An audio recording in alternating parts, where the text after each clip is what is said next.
ಇನ್ನು ಆತ್ಮನಿರ್ಭರ್ ಭಾರತ್ ಹಾಗೆ make in India ಇನಿಷಿಯೇಟಿವ್ನ ಭಾಗವಾಗಿ ಭಾರತದಲ್ಲೇ ತಯಾರಾದಂತಹ ಜಲಾಂತರ್ಗಾಮಿ ನೌಕೆಯಲ್ಲಿ ರಾಷ್ಟ್ರಪತಿ ದ್ರೌಪದಿ ಮುರ್ಮು ಇವತ್ತು ಸಂಚರಿಸಿದ್ದಾರೆ.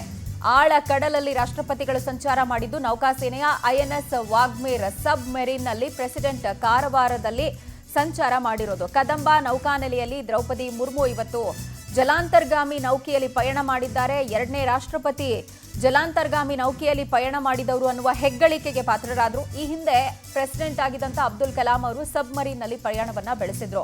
ನೌಕಾನೆಲೆಗೆ ಈ ಸಂದರ್ಭ ರಾಜ್ಯಪಾಲ ಥಾವರ್ ಚಂದ್ ಗೆಹ್ಲೋಟ್ ಕೂಡ ಬಂದಿದ್ರು. ರಾಷ್ಟ್ರಪತಿಗಳಿಗೆ ಅವರು ಸಾಥ್ ಕೊಟ್ಟರು. ಶಿಷ್ಟಾಚಾರದ ಪ್ರಕಾರನೇ ಸದ್ಯ ಕರ್ನಾಟಕದ ಕಾರವಾರ ನೌಕಾನೆಲೆಯಲ್ಲಿ ಐಎನ್ಎಸ್ ವಾಗ್ಮೇರ್ ಜಲಾಂತರ್ಗಾಮಿ ನೌಕೆಯಲ್ಲಿ ಸಂಚರಿಸುವ ಮೂಲಕ ಭಾರತದ ರಾಷ್ಟ್ರಪತಿ ಅನ್ನುವಂಥ ಹೆಗ್ಗಳಿಕೆಗೆ ದ್ರೌಪದಿ ಮುರ್ಮು ಅವರು ಭಾಗಿಯಾದರು. ಆ್ಯಂಡ್ ಮುಂಬೈನ ಮಜಗಾವ್ ಡಾಕ್ ಶಿಪ್ ಬಿಲ್ಡರ್ಸ್ ಲಿಮಿಟೆಡ್ನಲ್ಲಿ ಈ ಜಲಾಂತರ್ಗಾಮಿ ನೌಕೆಯನ್ನು ತಯಾರು ಮಾಡಿದ್ದು.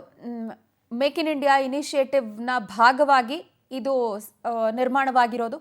ಭಾರತದ ನೌಕಾ ವ್ಯವಸ್ಥೆಗೆ ಇದೊಂದು ದೊಡ್ಡ ಮಟ್ಟದ ಕೊಡುಗೆ. ಬಿಕಾಸ್ ಇದನ್ನ ಗೂಢಚಾರಿಕೆಗೆಲ್ಲ ಬಳಸ್ಕೊಳ್ಬೋದು. ಇದು ಅಷ್ಟು ಸೈಲೆಂಟ್ ಆಗಿ ಕಾರ್ಯವನ್ನು ನಿರ್ವಹಿಸುತ್ತೆ. ಸೌಂಡ್ಲೆಸ್ ಎಂಜಿನ್ ಅನ್ನುವಂತಹ ಡೀಟೇಲ್ಸ್ ಇದೆ.